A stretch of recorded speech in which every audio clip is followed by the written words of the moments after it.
నువ్వు ప్రకాశిస్తున్నావా లేదా అనేది ఈరోజు మనం తెలుసుకోవాలి. దీపస్తంభం మీద పెట్టిన దీపం వలె అట్లా ఎదుగుతున్నావా?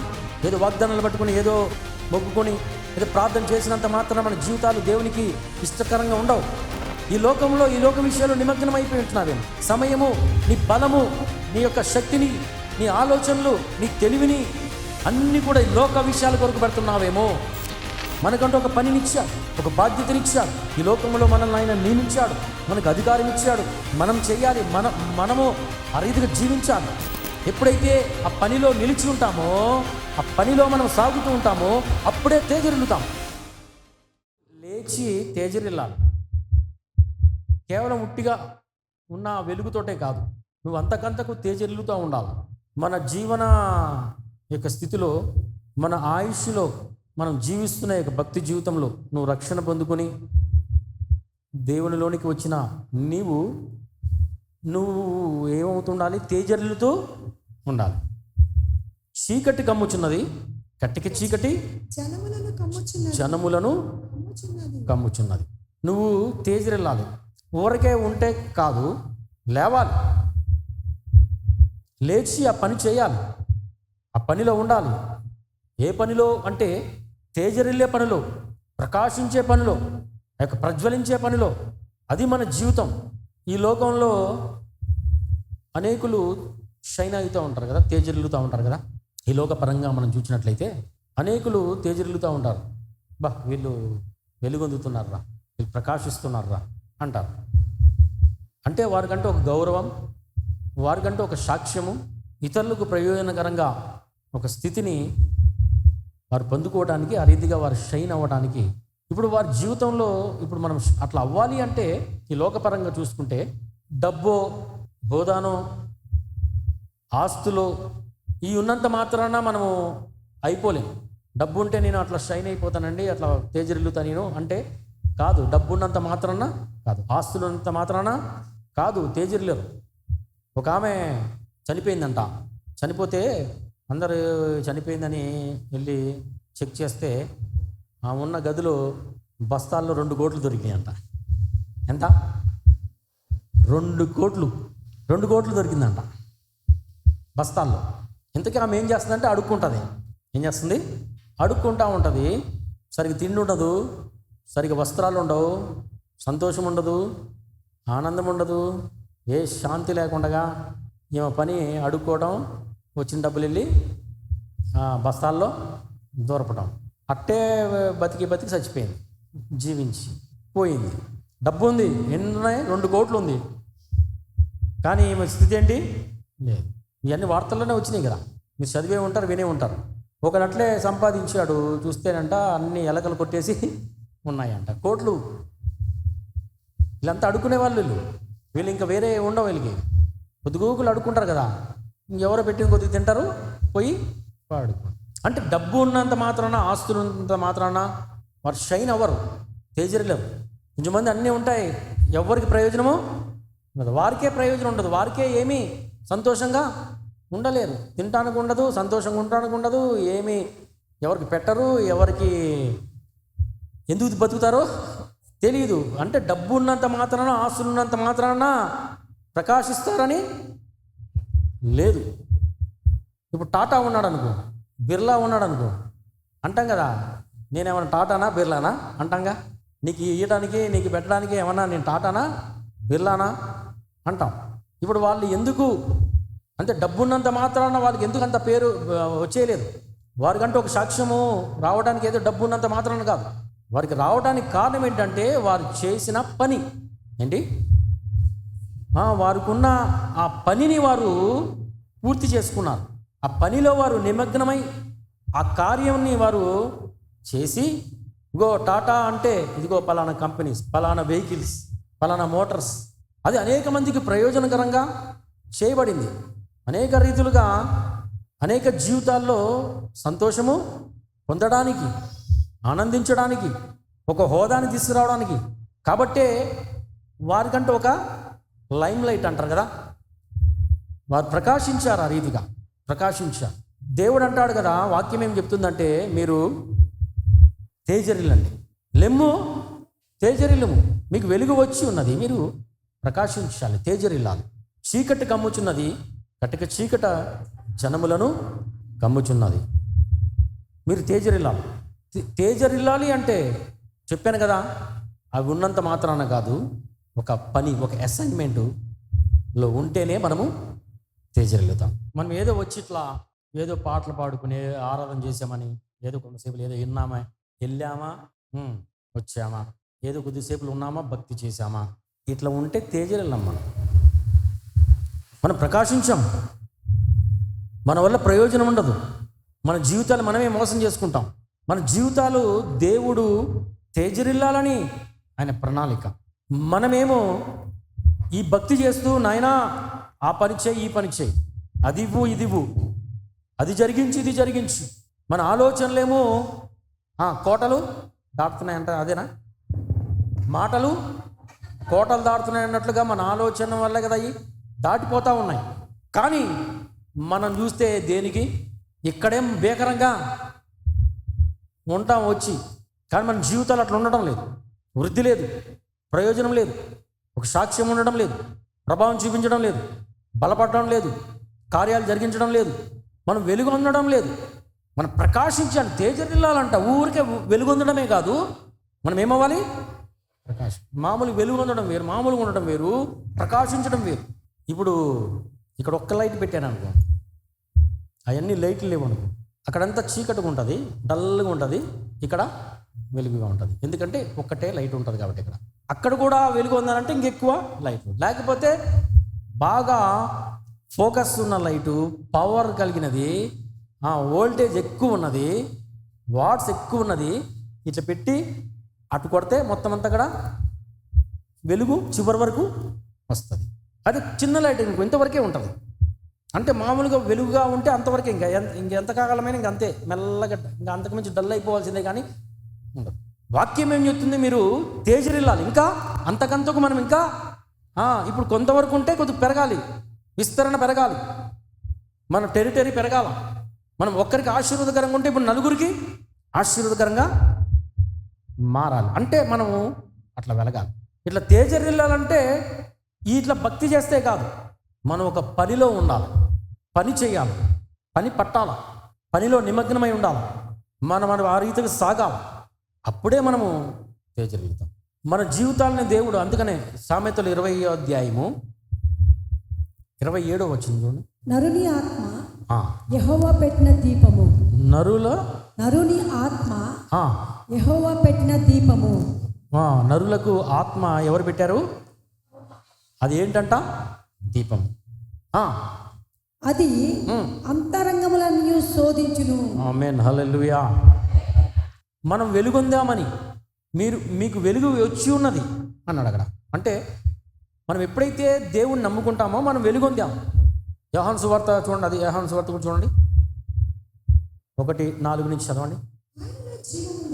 ఆయనలో జీవం ఉండెను, ఆ జీవము మనుషులకు వెలుగై ఉండెను, ఆ వెలుగు చీకటిలో ప్రకాశించుచున్నది. ఇప్పుడు ఆయనలో జీవం ఉండెను. ఎవరిలో? యేసయ్యలో. ఆయనలో జీవం ఉండెను. ఆ జీవం అంటే ఏంటి? వెలుగు. ఇప్పుడు ఆ యొక్క జీవం ఎప్పుడైతే మనం రక్షింపబడ్డామో, ఇప్పుడు ఆ జీవము మనలోనికి ప్రవేశించి, మనం చచ్చిన స్థితిలో ఉన్నాం మనలో. ఇప్పుడు ఆ యొక్క జీవాన్ని మనం పొందుకున్నాం. ఆ జీవం అంటే ఏంటి? వెలుగు. ఆ జీవం వెలుగై ఉండెను. ఇప్పుడు ఆ వెలుగును మనం కూడా కలిగి ఉన్నాం, మనం కూడా వెలిగింపబడ్డాం. ఇప్పుడు ఆయన వలె మనం కూడా వెలుగుగా మారాం. ఇప్పుడు ఈ వెలుగైన మనల్ని తేజరిల్లుము అన్నాడు. ఆమేన్, స్తోత్రం, హల్లెలూయా. అది మన జీవితం. మత్తయి సువార్త 5వ అధ్యాయము 14వ వచనంలో, మీరు లోకమునకు వెలుగై ఉన్నారు, మీరు లోకమునకు వెలుగై ఉన్నారు. కొండ మీద నుండి పట్టణము మరుగై ఉండ నేరదు. మనుషులు దీపము వెలిగించి కొంచెము కింద పెట్టరు, కానీ అది ఇంట నుండి వారికి అందరికి వెలిగించుటకై దీపస్తంభం మీదనే పెట్టుదురు. దీపస్తంభం మీద పెట్టుదురు. అందరికి వెలుగు రావాలంటే దీపము ఎక్కడ ఉండాలి? పైన ఉండాలి. మంచం కిందో కొంచెం కిందో పెడితే వెలుగు రాదు. మీరు ఈ లోకానికి ఏమై ఉన్నారు? వెలుగు. ఆ జీవం మీలోనికి వచ్చింది. ఇప్పుడు మీరు వెలుగై ఉన్నారు. ఇప్పుడు మీరు వెలుగుగా ఉండాలి. ఎట్లా ఉండాలి? ఏదో మరుగై ఉండకూడదు. మీరు ఏదో మందిరానికి వెళ్ళారా, వచ్చారా, ఇంకా మా పనులు మా ఇంకా చీకటిగా ఉండకూడదు. మీరు రక్షింపబడ్డారంటే మీరు వెలుగొందారు. మంచం కింద కొంచెం మంది ఉన్నట్టు మరుగుగా ఉండకూడదు. ఏదో మందిరానికి అంతా మరుగుగా చేసుకుని ఆరాధన చేసుకున్నాం, పాటలు పాడే మీద కానుకలు ఇచ్చాం, మొక్కుకున్నాం, ఏదో వాక్యం విన్నట్లుగా, అది వెలుగు కాదు. మరుగు చేస్తున్నట్లు. ఇంకా ఇక్కడ ఎంత ఆర్భాటం చేశామో మనం ఇంకా ప్రకాశించాలి, తేజరిల్లాలి. మీరు ఈ లోకానికి వెలుగై ఉన్నారు. మీరు మరుగుగా ఉండకూడదు. మీరు ప్రకాశించాలి. ఆ వెలుగును మీకు ఇచ్చాను, మీరు వెలుగొందాలి అని దేవుడు మనకి ఒక స్థితిని ఇస్తే, మనం తేజరిల్లడానికి కావలసిన స్థితిలోనికి వెళ్ళకుండా మనం కొంచెం కిందో మంచం కిందో దీపం పెట్టినట్టుగా మనం కూడా కప్పెట్టేస్తున్నాం. ఈ లోక సంబంధమైన వాటి ద్వారా, శరీర సంబంధమైన వాటి ద్వారా, మన ఆలోచనల వల్ల, మన తలంపుల వల్ల ప్రయోజనం లేదు. చివరికి మన పరిస్థితి మనం కూడా నష్టపోయే స్థితిలోనికి వెళ్ళిపోతున్నాం. క్రైస్తవులుగా ఉంటున్నాం, కానీ మన స్థితి ఏంటంటే దేవుడు మనల్ని వెలిగించాడని, మనం ఇంకా ప్రకాశించాలని. ఎప్పుడు ప్రకాశిస్తామంటే ఈ భక్తి వల్ల కాదు. మనము ఒక పనిలో, మనకంటూ ఒక అసైన్మెంట్, ఒక పని, ఆ బాధ్యతలో తేజరిల్లాలి, లేవాలి. మనం ఏది ఇట్లా భక్తి చేసి ఇంక అయిపోయిందిలే, ఇంకా ఈరోజు ఆదివారం వెళ్ళాం, భక్తి చేసాం, ఇట్లా జీవించేస్తున్నాం. ప్రయోజనం లేదు. మన వల్ల దేవునికి ఏమాత్రం ప్రయోజనం లేదు, మనకే లేదు. ఇంకా వెలుగొందామా? ఒకవేళ వెలుగొందితే ప్రకాశించే స్థితిలోకి వెళ్తున్నామా, లేకపోతే మనము నీరసెల్లి ఆ వెలుగును పోగొట్టుకునే స్థితిలోకి వెళ్తున్నామా? ఏ స్థితిలోకి వెళ్తున్నాం? రోమీలకు 8:29.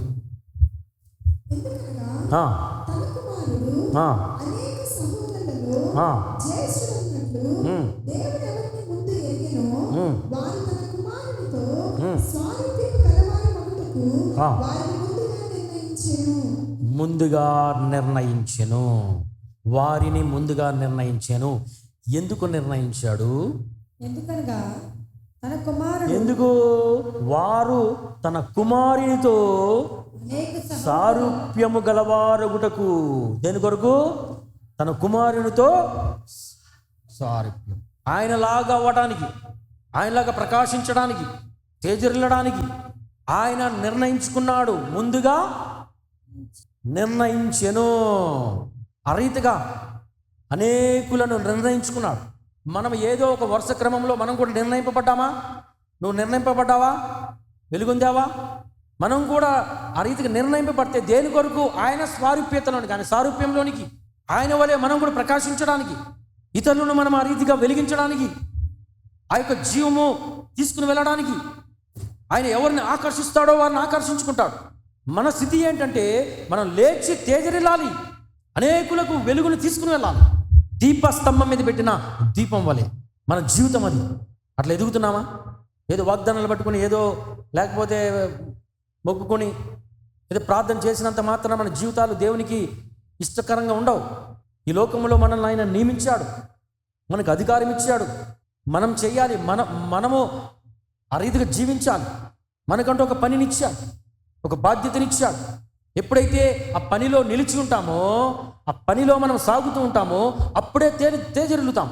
ఈ లోకంలో, ఈ లోక విషయాల్లో నిమగ్నం అయిపోయి ఉంటున్నావేమో. సమయము, నీ బలము, నీ యొక్క శక్తిని, నీ ఆలోచనలు, నీ తెలివిని అన్నీ కూడా ఈ లోక విషయాల కొరకు పెడుతున్నావేమో. దేవుడు నీకు ఇచ్చిన ఆ యొక్క విషయం ఏంటి? ఆయన నిన్ను నిర్ణయించుకుని నువ్వు ప్రకాశిస్తున్నావా లేదా అనేది ఈరోజు మనం తెలుసుకోవాలి. ఎందుకంటే యేసేపు ప్రకాశించడానికి, ఆ రీతిగా ఆయన ప్రజ్వలించడానికి, తేజరిల్లడానికి ఆ స్థితి ఏంటి అంటే, ఆయన పనిలో ఉన్నప్పుడు పరిస్థితులన్నీ కూడా, ఇప్పుడు చూడండి, ఈ బయట పెట్టి మనం లైట్ వేస్తే కనిపిస్తుందా? ఆ లైట్కి ఏమన్నా తెలుస్తుందా? ఆ లైట్కి విలువ ఎప్పుడు ప్రకాశిస్తుంది? అది చీకటి ఉన్నప్పుడు, డల్గా ఉన్నప్పుడు కొద్దిగా ఉంటే సరిపోద్ది. బాగా చీకటి ఉన్నప్పుడు తగిన లైట్ కావాలి. కట్టగా చీకటి ఉందనుకో, దానికి తగిన లైట్ కావాలి. మనం ఎంత విస్తరించాలంటే అంత పవర్ కావాలి దానికి. యోసేపు తేజరిల్లాడంటే ఊరికే అయ్యాడా? వాళ్ళ అన్నలు తన మీద పగబట్టారు, మరి ఎక్కువగా పగబట్టారు, మరింత పగబట్టారు, చంపాలని చివరి వరకు తీసుకెళ్లారు. కానీ మొత్తానికైతే చంపకుండగా గుంటలో పడవేసి వచ్చేవారిని మార్గ మధ్యంలో ఆ యొక్క అమ్మి పడేశారు. బానిసకి వెళ్ళాడు, దాసిగా వెళ్ళిపోయాడు. చాలా కష్టతరమైన స్థితి, చీకటి సంబంధమైన స్థితి, అంధకార సంబంధమైన స్థితి, సమస్యలు, బాధలు, ఇరుకులు, ఇబ్బందులు, అనేకమైన సమస్యలు, అనేకమైన అవమానాలు, ఇబ్బందికరమైన స్థితులు, నెమ్మది లేని స్థితులు, అటువంటి స్థితులు గుండా ఆయన వెళ్ళి అటువంటి పరిస్థితులు రావడం బట్టి తేజరిల్లాడు. అదే ఆ చీకటి లేకపోతే, అనగా ఆ సమస్యలు లేకపోతే, ఆ యొక్క ప్రతికూల స్థితులు లేకపోతే, ఆ ఇబ్బందులు లేకపోతే, ఆ కష్టం లేకపోతే షైన్ అవ్వడానికి లేదు. మనం తేజరిల్లాలంటే మన జీవితంలో ఏదో ఒక చిన్నదో పెద్దదో ఏదో ఒక సమస్య ఉంటేనే మనం తేజరిల్లుతాం. ఆ ప్రతికూల పరిస్థితులు మన జీవితంలో ఉన్నప్పుడు వాటిని మనం ఏం చేస్తాము?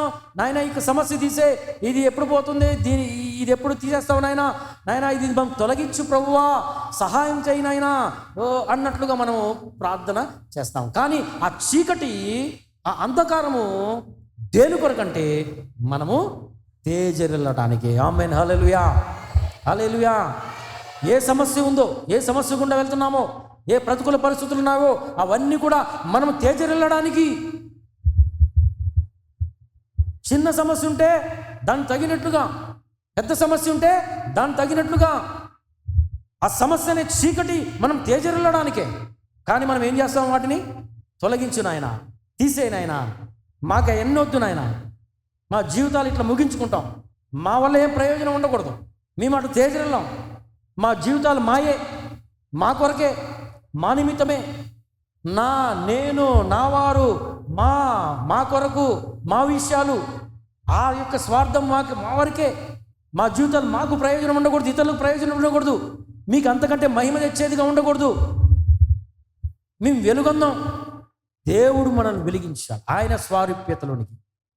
ఆయనలాగా మనం వెలుగొందాలని, తేజరిల్లాలని, ప్రకాశించాలని, అనేకులకు జీవింపచేసే రీతిగా, ఆ యొక్క వెలుగును ఇతరులకు తీసుకుని వెళ్ళే రీతిగా, దీపస్తంభం మీద పెట్టిన ఆ యొక్క వెలుగుగా మనం ఉండాలని, ప్రజ్వలించాలని దేవుడు మనల్ని ఏర్పాటు చేసుకున్నాడు. ఎట్లా మనం తేజరిల్లుతామంటే, మన జీవితంలో ఏదైనా సమస్య, ఆ యొక్క చీకటి సంబంధమైన, అంధకార సంబంధమైన ఆ యొక్క పరిస్థితులు, ఆ యొక్క సమస్యలు, ఆటంకాలు, కష్టాలు, నష్టాలు, ఇబ్బందులు, ఆ యొక్క ప్రతికూల స్థితులు, అనేకమైన అవమానాలు అటువంటి మన జీవితంలో ఉన్నాయంటే దానికి సూచన ఏంటంటే నీవు ఆ విషయంలో నుంచి తేజరిల్లి ప్రకాశించడానికి. దేవునికి స్తోత్రం, హల్లెలూయా. ఎప్పుడు అంటే నువ్వు పనిలో ఉంటేనే, ఆ పనిలోంచి నువ్వు బయటకు వచ్చావనుకో, దేవుని యొక్క పనిని పక్కన పెట్టావనుకో, దేవుని యొక్క మార్గాన్ని పక్కన పెట్టావనుకో, దేవుని యొక్క ఆలోచనలను పక్కన పెట్టావనుకో, ఆ మార్గంలోంచి నువ్వు బయటకు వచ్చి లోకంలోనికి వెళ్ళావనుకో, శరీరానుసారమైన స్థితిలోకి వెళ్ళావనుకో, వాటి మీద ఎక్కువగా నువ్వు ఆసక్తిని కనపరిచావనుకో, నువ్వు కూడా చీకటి సంబంధం అయిపోతావు. లూసిఫర్ ఆ రీతిగా దాంట్లోంచి బయటకు వచ్చాడు, పతనమై చీకటి అయిపోయాడు. ప్రకాశించవలసిన వ్యక్తి అపవాదిగా మారిపోయాడు. సౌలు ఎప్పుడైతే దేవుని యొక్క పనిలో నుంచి బయటకు వచ్చేసాడో, ప్రజ్వలించవలసిన వ్యక్తి, అనేకులకు దీవెనకరంగా ప్రకాశించవలసిన వ్యక్తి. కానీ సౌలు ఎప్పుడైతే ఆ యొక్క ప్రణాళికలోంచి బయటకు వచ్చేసాడో, ఇదిగో వారు రాళ్లతో నన్ను కొట్టాలనుకున్నారు, నన్ను చంపాలని చూచారు, కాబట్టి వారు అల్లరి చేస్తున్నారని, తిరుగుబాటు చేస్తున్నారని నేను దాంట్లో నుంచి బయటికి వచ్చేసాను అన్నాడు. నేను దాన్ని చేయలేకపోయాను, ఆ రీతిగా ఉండలేకపోయాను. నీ మాట తప్పడానికి కారణము అది. కష్టం వచ్చింది, ఇబ్బంది వచ్చింది, నష్టం వచ్చింది, ప్రతికూల పరిస్థితి వచ్చింది, కాబట్టి నేను దాంట్లోంచి బయటకు వచ్చానన్నాడు. దేవుడు తృణీకరించేస్తాడు. ఆయనలోంచి వెలిగి వెళ్ళిపోయింది, చీకటి అయిపోయింది. ఆయన బ్రతుకు. ప్రకాశించవలసిన వ్యక్తి, పేరుకున్నాడు, రాజుగా ఉన్నాడు, హోదా ఉంది, పరిస్థితులు ఉన్నాయి. కానీ ఆయన ఎప్పుడైతే తప్పాడో ఆయన యొద్ద నుంచి దేవుని ఆత్మ వెడలిపోయింది, వెలిగిపోయింది, జీవం వెళ్ళిపోయింది. ఈరోజు మనం ఏదో భక్తి చేస్తున్నాం, పాటలు పాడవచ్చు, ఏదైనా అన్ని రకాలుగా ప్రార్థనలు చేయొచ్చు, ఏదో వచ్చిపోవచ్చు. కానీ దేవుని యొక్క పని ఏంటో నీకు తెలుసా? ఆయన యొక్క చిత్తం ఏంటో నీకు తెలుసా? ఆయన పనిలో నువ్వు సాగుతున్నావా? ఎప్పుడైతే నువ్వు ఆ రీతిగా ఉంటావో, ఆయన పనిలో ఉంటేనే నువ్వు తేజరిల్లుతావు. అటువంటి భక్తి చేయకపోతే కొందరైతే అసలు ఇంకా వెలుగులాగా కూడా ఉండడం లేదు, వెలుగు సంబంధంలాగా ఉండడం లేదు, చీకటి సంబంధంలాగానే ప్రార్థనలకు రారు, ఉపవాస ప్రార్థనలకు రారు, సహవాసానికి రారు, దేవుని పని చేయరు, సహకరించరు, నిర్జీవమైన స్థితిలోకి వెళ్ళిపోతున్నారు, ఇంకా పతనానికి వెళ్ళిపోతున్నారు, అపవాది చెరలోకి వెళ్ళిపోతున్నారు. నువ్వు రక్షింపబడితే వెలుగొందాలి, ఆయన జీవం తీసుకుని వెలుగొంది నువ్వు తేజరిల్లాలి. ఎప్పుడు తేజరిల్లుతావంటే ఆయన మార్గంలో నిలిచినప్పుడు, ఆ చీకటి ఆ పరిస్థితులు వచ్చినప్పుడు నువ్వు తేజరిల్లడానికి, అవన్నీ కూడా సమస్యలు వచ్చినప్పుడు యేసేపు ఎప్పుడు కూడా పక్కకి వెళ్ళిపోలేదు, నిలబడ్డా, తప్పు చేయలేదు, ధైర్యంగా నిలబడ్డా, దేనికైనా సిద్ధపడ్డా, తేజరిల్లాడు. దానియేలు తన స్నేహితులతో ఆ రీతిగా భక్తి చేశాడు. ఎన్ని శాసనాలు వచ్చినా, ఎన్ని పరిస్థితులు వచ్చినా సరే, లేదు మేము ఈ మార్గం తప్పం, ఈ పనిలోంచి మేము బయటికి రాము, మా మార్గం ఇదే, మా దేవుడు సర్వశక్తి గల దేవుడు, మమ్మల్ని విడిపించగలడు, ఒకవేళ విడిపించకపోయినా మేము మాత్రము దీనిలోంచి బయటికి రాము. ఆ అంధకారం వచ్చింది వాళ్ళకి, ఆ సమస్య వచ్చింది, ఆ కష్టం వచ్చింది, ఆ ఇబ్బంది వచ్చింది, ఆ ప్రతికూల పరిస్థితి వచ్చింది. అవి ఉన్నా కాబట్టే వారు అటువంటి సాక్ష్యాన్ని తేజరిల్లారు. ఈరోజు నీకు సమస్య వచ్చినప్పుడు, ఆటంకం వచ్చినప్పుడు, నేను ఆటంకం వచ్చింది అందుకని చేయట్లేదండి, ఆ సమస్య వచ్చిందండి అందుకని రావట్లేదండి, ఆ పరిస్థితి వచ్చిందండి అందుకని ముందుకు సాగడం లేదండి, అది ఉంది కాబట్టి నేను ఉండడం లేదంట. అట్లా నువ్వు ఎట్లా తేజరిల్లుతావు? చీకటి అయిపోతున్నావు కదా. దీపము దీపస్తంభం మీద ఉండాలి, కొంచెం కిందో మంచం కిందో ఉండకూడదు. నేను పిలిచిందే, నేను ఏర్పాటు చేసుకుందే, నిన్ను నిర్ణయించుకుందే దేని కొరకంటే ఆయన స్వారూప్యతలోనికి తీసుకెళ్ళడానికి. నేను వెలుగై ఉన్నాను, మీరు ఈ లోకానికి వెలుగై. నేను ప్రకాశిస్తున్నాను కానీ చీకటి తీసుకోవట్లేదు. ఇదిగో మీరు తీసుకున్నారు, మీరు ప్రకాశించండి. ఎవరైతే తీసుకుంటారో వారు వెలుగొందుతారు, ఎవరైతే నా ఎద్దుకు వస్తారో వారు వెలుగొందుతారు, జీవింపబడతారు. ఈరోజు మనం ఎట్లున్నాం? వెలుగొందుతున్నాం. వృద్ధి చెంది విస్తరించాలని దేవుడు మనకి ఆజ్ఞతో కూడా వాగ్దానం ఇస్తే మనం ఏంటి? ఏం తిందుమా, ఏం తాగుతుంది దానికి, నా ఇల్లు వాకిలి పెళ్ళి ప్యాన్, అది ఇది ఇది ఇయ్యే. అందుకనే నన్ను వెంబడించుకోడు వాడు అందుతాను. వాళ్ళే అయితేనే ఈ బంధకాల్లో ఉన్నవారు చేయలేదు. ఈ శరీర సంబంధమైన స్థితి, ఈ బాంధవ్యాలు, ఈ దేవుని కొరకే, దేవుని నిమిత్తమై నువ్వు ప్రకాశించాలని దేవుడు నిన్ను నిర్ణయించుకుంటే, మనము ఈ రీతిగా చీకటైపోతే ప్రయోజనం ఏమిటి? వెలుగుగా ప్రకాశించాలి కదా, మనం అంతకంతకు ప్రకాశించాలి కదా, తేజరిల్లాలి కదా. ఆ అంధకారంలోనే మనం ప్రకాశిస్తాం. చీకటి లేకపోతే మనము మొర్దెకై, ఇజ్రాయిల్ ప్రజలందరూ కూడా పెద్ద సమస్య వచ్చింది. మొర్దెకైని ఉరికమ్మానికి ఎక్కించాలని ఆయనతో ఉన్న ప్రజలందరినీ కూడా ఉరికమ్మానికి ఒక్క దినాన్నే వారందరినీ నాశనం చేయాలని ప్లాన్ చేశాడు హామాన్. కానీ మొర్దెకై ఆ మార్గం విడవను, ఆయనకున్న పని అదే, ఆ పనిలోంచి బయటికి రాలేదు. ఎస్తేరో ఈరోజు నిన్ను నిలిపింది ఎందుకు అనుకున్నావు? దీని కొరకే. ఒకవేళ నువ్వు లేకపోయినా, నువ్వు చేయకపోయినా దేవుడు ఇంకొక రీతిగా సహాయము చేస్తాడు. భయం లేదు, భయపడం, దిగులు నందం. ఎటువంటి కటిక చికటి వచ్చినా, ఎటువంటి అంధకారం వచ్చినా అది దేని కొరకంటే మేము ఇంకా షైన్ అవ్వడానికి, ఇంకా ప్రజ్వలించడానికి, దేవుడిని ఇంకా భయంపరచడానికి, గొప్ప సాక్ష్యం పొందుకోవడానికి. చూడండి, అది ఎస్తేరు గ్రంథం 9వ అధ్యాయం చూడండి, 4వ వచనం. మొర్దెకై రాజు యొక్క నగరులో గొప్పవాడాయను. ఈ మొర్దెకై అనువాడు అంతకంతకు గొప్పవాడకుట చేత అతని కీర్తి అన్నిటికి వ్యాపించింది. చూసావా? ఇప్పుడు ఇది కనుక రాకపోతే, ఈ చీకటి రాకపోతే, ఈ అంధకారం రాకపోతే, ఇటువంటి సమస్య రాకపోతే, ఇటువంటి ఇబ్బంది రాకపోతే, ఇటువంటి ఆటంకం రాకపోతే, మొర్దెకై ఇంతగా విస్తరించేవాడా? అంతకంతకు విస్తరించాడు, షైన్ అయ్యాడు, తేజరిల్లాడు, గొప్ప సాక్ష్యం వచ్చింది, గొప్ప పేరు వచ్చింది, ప్రఖ్యాతి నొందాడు, ఘనత నొందాడు, దేవుని నామమునకు ఘనత తెచ్చాడు. కారణం ఏంటి అంటే, పనిలో పరిస్థితులను బట్టి తప్పించుకోలేదు, దాటివేయలేదు, విస్మరించలేదు, తప్పించుకోలేదు. మొదట నా నీతిని, రాజ్యమును వెతుకుడి అన్నట్లుగా ఆ మార్గంలో నిలబడ్డాడు. అంతకంతకు తెచ్చి మనం దేవుని యొక్క మార్గంలో ఎట్లా ఉన్నాం? పనిలో భక్తి సరిగ్గా చేస్తున్నావా? అందరం చీకట్లో ఉన్నట్లుగా ఉన్న ఉపవాస ప్రార్థనకు రాము, సహవాసాలకు రాము, ఆదివారం రావటమే పెద్ద గ్రేట్నెస్ ఫీల్ అయిపోతున్నాం, గొప్పగా ఫీల్ అయిపోతున్నాం. కనపడం సహవాసంలో అసలు ఎవరు రక్షిస్తాడు? కుటుంబాల్లో దీవెనలు ఎట్లా వస్తాయి? సమాధానం ఎట్లా వస్తుంది? రక్షణ ఎట్లా వస్తుంది? ఆయన కృపను ఎట్లా పొందుకుంటాం? ఎట్లా ఆపద నుంచి తప్పించబడతాం? ఎట్లా దేవుడు మన సన్నిధి మనతో ఉంటుంది? దేవుడు మనం పిలిచిందే దాని కొరకే కదా. మనం ఎప్పుడైతే అట్లా తేజరులుతామో మన జీవితాలు ఇతరులకు దీవెనకరంగా అవుతాయి. మన సంఘం అట్లుంటే యవన బిడ్డలు అనేక మంది వెలిగింపబడతారు కదా, అనేక మంది ప్రజ్వలిస్తారు కదా. ఈ యొక్క దినాలలో ఇటువంటి పరిస్థితుల్లో అవిశ్వాసులు అయిపోతున్నారు కదా, లోకంలో కలిసిపోతున్నారు కదా, అపవాది చేత పట్టబడుతున్నారు కదా. సంఘము బలంగా లేకపోతే, వెలుగొందకపోతే, తెరచీరలేకపోతే, ప్రకాశించకపోతే ఎట్లా వాళ్ళకి వెలుగు వస్తుంది? మనమే చీకటి అయిపోతుంటే మన వల్ల ప్రయోజనం ఉండడం లేదు. దేని కొరకు మనం అనగా ఏ విషయమై మనం జీవిస్తున్నాం? మన భక్తి శిక్షక ఆశీర్వాదానికి. సమస్యలకి మనం తప్పించుకున్నామా? సమస్య నిన్ను తేజరిల్లింప చేయడానికి. ఒక ఇబ్బందికరమైన వాతావరణంలోకి నువ్వు వెళ్ళావు అంటే దేవుడు నిన్ను దాంట్లోంచి తేజరిల్లడానికి దేవుడు వాడుకోబోతున్నాడని నువ్వు తెలుసుకోవాలి. ఆమేన్, హల్లెలూయా. నువ్వు ఉండడానికి ఇష్టపడటం లేదు, వినియోగించుకోవడానికి ఇష్టపడటం లేదు. నీ ఆలోచనలు ఇంకా మళ్ళా వెనక్కి వెళ్ళిపోతున్నాయి. చీకటి కమ్మి ఉండగా వెలుగు ప్రకాశిస్తుంది. ఆయన ఆత్మ జలములపై అంధకారము అంధకారం నుండి ఆయన వెలుగును కమ్మని పలకగా వెలుగా ఆయన కొరింది. ఎక్కడ తీశాడు? అంధకారం నుంచి వెలుగు అంధకారంలో ప్రకాశిస్తుంది. ఈరోజు నీ జీవితము ప్రకాశించాలని తేజరిల్లా నాశపడుతున్నావా? ఏ సమస్య ఉందో ఆ సమస్యను, ఏ కష్టం ఉందో, ఇప్పుడు ఏ ఇబ్బందిలో ఉన్నావో, ఏ ప్రతికూల పరిస్థితుల్లో ఉన్నావో అది నువ్వు తేజరిల్లడానికి కానీ గమనించుకుని దాన్ని యూజ్ చేసుకో. తీసేనైనా కాదు, దీనివల్ల నేను ఎట్లా తేజరిల్లాలి ప్రభా అని వాడు.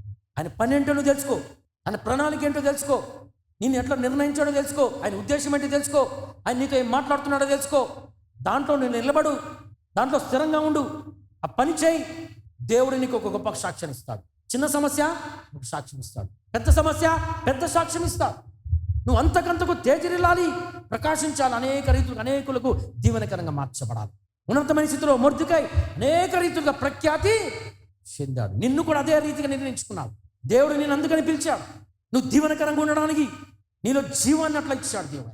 అది వెలుగై ఉంటున్నదని జ్ఞాపకం. దేవుని స్తోత్రం. హల్లెలూయా, హల్లెలూయా, హల్లెలూయా. రాజులు మొదటి గ్రంథము 8వ అధ్యాయము 10. యాజకులు పరిశుద్ధ స్థలంలో నుండి బయటకు వచ్చినప్పుడు మేఘము యెహోవా మందిరమును నింపెను. కాబట్టి యెహోవా తేజ మహిమ యెహోవా మందిరములో నిండుకొనగా ఆ మేఘమున్న హేతువు చేత యాజకులు సేవ చేయుటకు నిలవలేకపోయిరి. సొలొమోను దానిని చూచి గాఢాంధకారమందు నివాసము చేయుదునని యెహోవా సెలవిచ్చి ఉన్నాడు. దేవునికి స్తోత్రం. హల్లెలూయా. దేవుడు ఎక్కడ నివాసం చేస్తాడు? అంధకారం. ప్రకాశించడానికి వాల్యూ ఎప్పుడు వస్తుంది? లైట్కి వాల్యూ ఎప్పుడు ఉంటుంది? చీకటిలో ఉన్నప్పుడే. చీకటి ఉన్నప్పుడే దేవుడు గాఢాంధకారంలో నివాసం చేస్తాడు. ఎందుకంటే ఆయన వెలుగు ప్రకాశిస్తుంది. ఆ గాఢాంధకారపు స్థితులలో మనం ఉన్నప్పుడు మనం ప్రకాశిస్తాం. ఆమేన్, హల్లెలూయా, హల్లెలూయా. ప్రతి పరిస్థితిని మనము తేజరిల్లాలని దేవుడు అంటున్నాడు. గాఢాంధకారపులోను సంచరించినను ఏ అపాయమునకు భయం. మనం వచ్చేసరికి ఏం చేస్తున్నాం? భయపడిపోతున్నాం, కలవరపడుతున్నాం, తప్పించుకుంటున్నాం, లోకం వైపు చూస్తున్నాం, పరిస్థితుల వైపు చూస్తున్నాం, దేవుని పనిని పక్కన పెట్టేస్తున్నాం, దేవుని చిత్తాన్ని పక్కన పెట్టేస్తున్నాం, దేవుని యొక్క ప్రణాళికలను తోసేస్తున్నాం. మనం ఎట్లా తేజరిల్లుతాం? మన జీవితాల్లో ముగించబడతాయి. వెలుగుగా ఉండడం కాదు కానీ ప్రకాశించు. చూడండి, సామెతలు 4వ అధ్యాయము, సామెతలు 4:13 నుంచి. ఉపదేశమును విడిచిపెట్టక దాన్ని గట్టిగా పట్టుకొనుము, అది నీకు జీవము గనుక దాన్ని పొంది ఉండుము. భక్తిహీనుల త్రోవను చేరకము, దుష్టుల మార్గమున నడువకము. దాని యందు ప్రవేశింపక తప్పించుకొని తిరుగుము, దాని నుండి తొలగి సాగిపోము. కీడు చేత దొరికిన దానిని భుజించొద్దు అంటున్నాడు అక్కడ. బలాత్కారము చేత దొరికిన ద్రాక్షరసమును త్రాగకము. అది మన చీకట్లోకి తీసుకెళ్ళిపోద్ది. భక్తిహీనుల మార్గంలో మనం వెళ్ళొద్దు. దేవుని విషయాలు తెలియదు, వాళ్ళకి దేవుని ఆలోచన తెలీదు, దేవుని పని ఏంటో తెలియదు, దేవుని యొక్క మార్గం ఏంటో తెలీదు.